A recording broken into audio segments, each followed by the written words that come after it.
Hey guys, Epat6000 here. I'm doing a review on the Innokin iTaste VV version 3.0 electronic cigarette mod. So it's a pretty basic mod, which is cool, but it packs a lot of the variable voltage and variable wattage mod. It also has threadings for both an ego as well as a 510 tanker cartomizer, so you can use pretty much anything you've got on it. And then it also has an 800 ampere hour battery, so it's a pretty strong battery. It'll last most of the day for moderate vapors. For a heavy vapor, you're probably going to want to charge it somewhere throughout the day, but we'll get back to that because it's got a really cool feature as far as that. So when you power the device on, you're going to press the fire button 3 times. So do that and it'll fire red, yellow, green.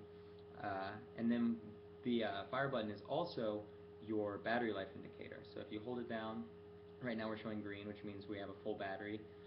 It'll go down yellow and then red, meaning that you need to charge the battery immediately. Down at the bottom, you've got a really nice looking LED screen as well as a plus and minus button. So right now we'll get into that. When you press the button, it's going to immediately show a puff counter. So right now we can just puff a couple times just to get it up there, and you'll see it'll show 3 puffs, and then it shows your voltage. So it goes from 6, or wattage, excuse me. It'll go from 6 watts, let's get it back on, 6 all the way up to 11 watts, and it doesn't cycle back, so you're going to have to go back and forth. To change it over to your voltage, what you'll want to do is hold down the minus sign, and then press the fire button. It'll kick you to volts. So with the volts, you will have all the way down to 3 volts. It goes in 0.1 increments, and then all the way up to 5 volts. Now one things, I don't know if you've been able to tell from the video so far, that is annoying as crap about this battery is every single time you want to make an adjustment, no matter what, you have to press the button, see your puff counter, and then do this. The puff counter pretty much is pointless because it really doesn't do anything, because once you turn the device off and you turn it back on, it is back to 0 puffs. So it really doesn't keep track throughout your day. It really, I think, is a pointless feature that's just more cumbersome and kind of gets in the way.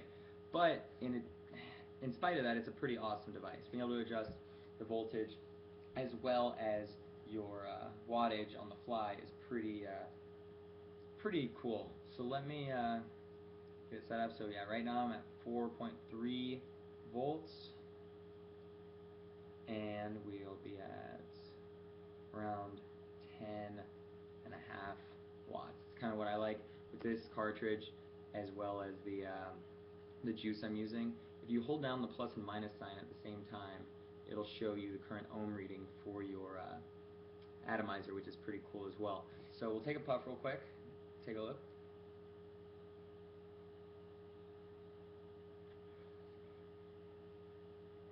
So you get a pretty good thick cloud. It's pretty solid. The one thing that's really crazy about this, and there's one thing you cannot do and then one thing that's awesome, is you cannot, no matter what, under any circumstances, use an ego charger on this battery. It'll fry the battery. I mean, you can plug it in, but do not use it. It will fry the battery. What you can do instead is it comes with this little retractable USB cable. It's kind of flimsy. I have a longer one that I like to use because it's not very long at all. But if you have it plugged in to a wall charger or any USB, it will plug into the end here, kind of a tight fit, and it'll flash a couple times, letting you know it's charged. When it's fully charged, the light will turn off. If it's close to a full charge, it'll show green. But the coolest part is it is a pass-through, so you can use it while it's charging.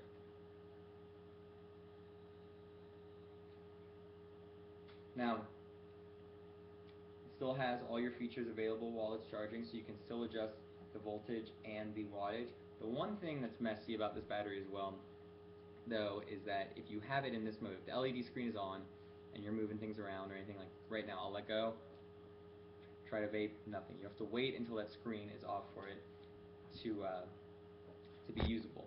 So All in all, it's a really, really cool device. Has a few things I'm not crazy about. Puff counter is one of the most annoying things on the face of the planet. But in spite of all that, for the price, it's $30 for the battery, which is pretty affordable, especially for a 800 ampere hour battery. Really solid construction. I like the LED screen. I like being able to adjust my voltage and my wattage. It kind of, especially being able to read the ohms on the atomizer, it really allows you to kind of fine tune based on your tank, based on your juice. So I would definitely recommend it to anyone. I bought mine from aquavaporsig.com. They're probably my favorite e-cig companies. I've been buying from them for years, ever since I started out buying basic 510 cigarette lookalikes, all the way till now buying more advanced mods, doing mods of my own. So their prices are pretty much unbeatable. They have really great customer service. And this guy right here, just for the battery and the charger, is $30 from Aquavapor right now, which is completely killer. It's a great value, especially for someone just getting into mods, but also for anyone who just wants a smaller device to keep around but still have the power of being able to control your voltage and your wattage. So definitely recommend this guy.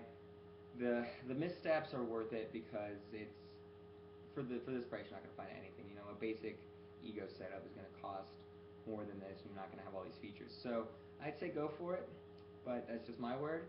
But yeah, take care, guys.